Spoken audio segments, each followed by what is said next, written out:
Haidar sebut elit bangsa yang berkontestasi pada pemilu 2024 harus ke museum, belajar sejarah.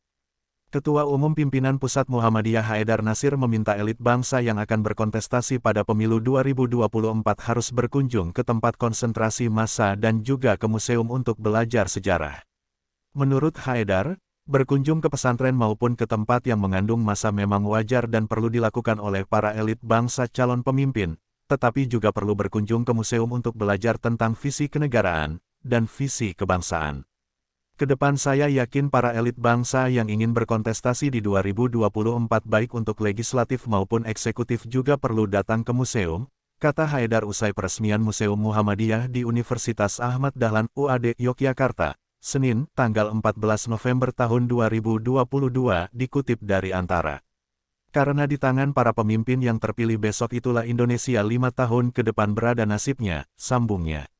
Oleh karena itu, Haidar meminta dari manapun partainya, dari manapun golongannya, tipologi apapun tokohnya, elit bangsa yang dipilih nantinya tetap semua harus punya visi jiwa alam pikiran kenegarawanan. Sehingga kami ini yang ada di organisasi kemasyarakatan Ormas tenang, semua tenang kalau pemimpinnya tahu membawa nahoda Indonesia kemana, tuturnya.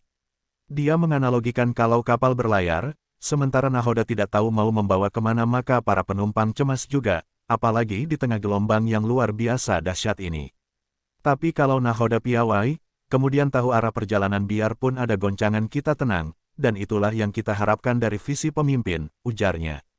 Lebih lanjut, Haidar juga mengatakan, di era revolusi 4.0, bangsa semua harus semakin adaptif dengan teknologi, sehingga di museum tersebut akan dikembangkan laboratorium khusus untuk film berbagai hal tentang sejarah bangsa yang ada kaitannya dengan perjuangan pahlawan.